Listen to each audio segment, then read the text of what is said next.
Graham McLaren, then of Theatre Babel, who was a director who was very keen on doing modern versions of classic plays.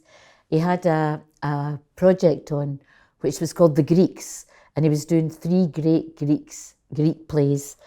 And he was persuading me like mad to write Medea. And I didn't say yes right away because I didn't think it was necessary. There were several really wonderful English versions of Medea. A fairly recent one that I'd really enjoyed reading. And so I said, no, you don't need to do that version. That's a terrific version and that'd be great for the company. And he said, no, I know there's a Medea in you, Liz. I know you've got to do it. And he nagged me. He's a good friend, so he nagged and nagged and nagged like mad. And he didn't have any success until he said to me something that already chimed in with something that I'd already read about the actual Greeks, that they told the stories in different ways. They made up different versions of the stories depending on their own purposes in that particular play. And so Graham McLaren said, you can do anything you want, you can change anything you like about it, if you. And so I thought, oh, right, because there was something in the original play that didn't hurt my heart when I read it, which was that he had Medea getting a kind of escape route for herself after doing the terrible thing she does. In his original, the king of Athens, Aegeus, comes to her island wanting spells for infertility. So I suppose there was a lot of irony going on in that because he got Medea to give him spells to make his wife fertile so that there could be an ongoing thing in his line. And she was already, not telling him this, planning to maybe end her line in her life. And she was going to be able to escape to Athens after doing that. And that didn't strike me as why Medea was doing it. I just didn't like that thing about it. Because however old people are, whether or not it's Mary Queen of Scots, in 1500 and whatever it was or whatever, once I'm writing about them, they're just human beings. And I've got to find the truth of what they're doing for myself and tell myself, what are they doing and why are they doing it? And I just thought, I don't want to have Medea have an escape route. And in fact, I decided I would put a wee frill into the play by making her, after she's had her first thing that makes the chorus think that she must punish Jason, punish him for us, Medea, they say, punish him. And she is exhausted at that point and says, maybe I should leave the children here with their parents. And at that point I had the princess who's just about to marry Jason, Medea's husband, coming in to try and make peace and try and make things better. And of course, she makes things much worse and makes Medea determined to do it. It means it's not a pure version of the Greek play, which, Greek plays, they start and they just bullet to the end in a sort of, so this was a sort of a risk in a way, but I really enjoyed writing Glauce in as well. And I liked how that made Medea she hadn't actually decided to leave her children with the husband, but she was exhausted and thinking she might, and that firmed her up. But really, I started to do it because Graham McLaren said, you can change anything you like, and that made me want to do it. So I worked quite hard last spring on Michael's notes, usually doing something that had come up because of these notes, but not exactly what he'd said. Sometimes exactly what he'd said, I would go off course. Like at the beginning, I realised I had to tell a bit more of what Jason had done. Because in the original, this is just a silly wee example, she's persuaded them to kill their father. And I realised that when Euripides did this play all that while ago, everybody would have known what Jason had done. They would have known that he went and got the golden fleece and so on. So I had to bump up that, but it had to not sound as if the nurse was telling it to fill us in. Of course she was, that's a function of it, but it had to come from her heart. And I just wanted, so I bumped up the amount of scorn that she had for adventurers. And so that speech got a bit longer, and that had to be a bit in Scots. There's only about 6 or 7 lines, but they took a couple of weeks, different versions of them, trying to get them right. So it was very different working on something that was nearly right before we went into rehearsal. So I wasn't in rehearsal very much, except invited in a couple of times. You know, Michael would, if something came up, he would not hesitate to, you know, tell me what the problem was. And had it been a brand new play, I would probably have been in for the first week or something like that. But even then, probably not much beyond it. But I could see with the tiny amounts of time that I was in, like at the read-through, how Michael's approach is absolutely the right one.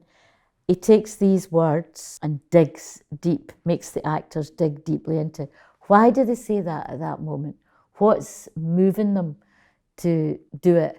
And actors have to ask themselves those kind of questions anyway, but it's good if they've got a director pushing them in the right direction, which Michael certainly does, and also stopping them from going in the wrong direction.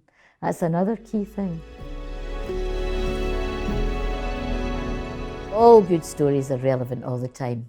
You know, it doesn't. Things don't have to be about what's going on in Ukraine today to be telling us, because the Greeks knew everything that's going on in Ukraine today. You know, already. You know, the war plays like Thebans. You know, deal with all that sort of stuff. And this one is so interesting because this man, Euripides, to an all-male audience, wrote this woman some great arguments. There's a terrific argument near the beginning. The chorus expect her to be crazy, but she comes out and very logically tells them how unfair it is to be a woman and to have your father sell you in a dowry, and how at that point you will be under your husband's, you know, and she just describes all this. And Euripides did this for an all-male audience, you know, 400 years or 500 years before Christ, whatever the point is in time. And he wrote an amazing female character. I mean, that's why Graham will have picked me to do the Medea version of it.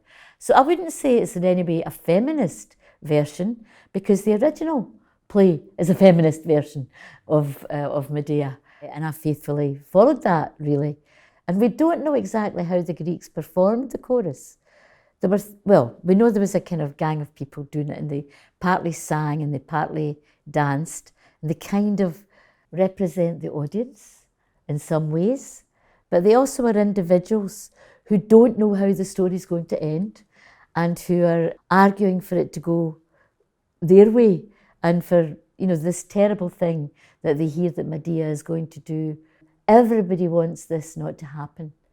And that's what I felt very strongly watching it this summer in Edinburgh, how very, very strongly it really hurt the whole audience that these beautiful 3 children, there were 2 teams of them playing them, that it broke your heart that she might do this thing, as it breaks her heart as well. So it's the story of, in Greek tragedies, people make terrible choices and there's no getting back from the awful consequences that occur from them. But it's relevant because people nowadays have to go through these kind of things for a start, you know. At one point in the play, Medea talks about getting the children ready to go to her husband's wedding, to the new wife. Well, I've had friends that have had to do that, you know, had to dress up their kids for the second husband's wedding, and they found it hard. It's not something I've experienced myself in any way, but we all live in a world where some terrible things happen. And still to this day, people kill their children under terrible circumstances. It was quite thrilling to see the play come to life, because it's a play you can't do without a perfect Medea. And I've had two wonderful Medeas, doing them at two different points of my life. It would be impossible to do it without somebody who was willing to play an outsider in a very closed society, a quite small society. It's not Scotland, although some of the language I use has got a Scots tinge to it. Well, why not? I wrote it originally for a Scottish theatre company, and it's just been done by a Scottish theatre company, the National Theatre of Scotland. So why shouldn't it sound Scottish in some ways? Not just set in Scotland or anything like that, it's set in the island that Euripides set it in. But it's about an outsider who has come to this society who don't completely accept her. So 22 years ago, the wonderful Maureen Beattie played her as a Eastern European refugee, and the wonderful Adura Inashali played it as an asylum seeker. It wouldn't have worked had we not had an extraordinary Medea and then an extraordinary cast to put around them. I thought it would be really good to see that Jason, for all his faults, does love his children. So I put a sort of mad little intervention happen in a funny bit of the play, but I'd been given courage for that by the kind of the big intervention of having Glauce, his new bride, be part of the cast. In the original play, there are two women. There's this nurse figure, and in fact, there might be more than one nurse figure.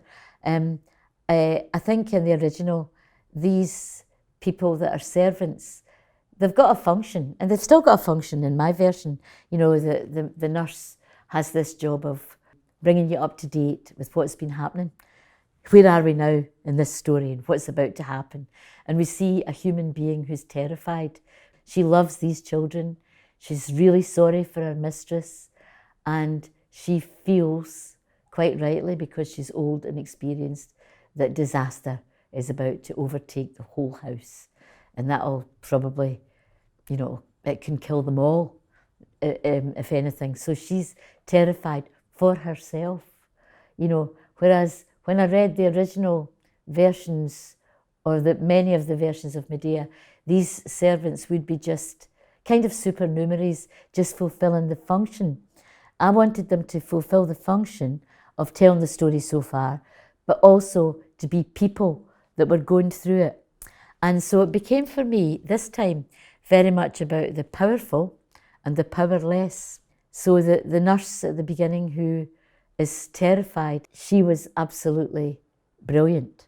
And she was a human being, but she was a human being, she was fearful, but she had no power to change anything. And the last words that she has in the play are "Akana," because the manservant wishes her to run away with them. He doesn't think they'll succeed. He thinks they'll be, you know, hunted down by soldiers and killed, but they have to try and run. And she says, "Akana." And that's been her position through the play. She's been powerless to do anything else but bear witness to the state of Medea. She has not stopped Medea. She's been asked by Medea to go in and get the terrible weapons, and she's not said anything.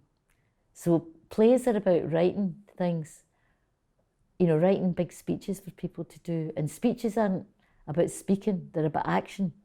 But that nurse made no action. She stopped and resisted in silence for a moment, but obeyed her mistress, knowing what was going to happen. The manservant, I think in the original there's probably a tutor and a manservant. There's probably 3 or 4 who fulfilled different parts of the play. I decided it'd be much more powerful to have one person going right through and make him a person. He's at first kind of younger than the nurse and very masculine, kind of slightly patronising to her, calling her Olgin and things like that.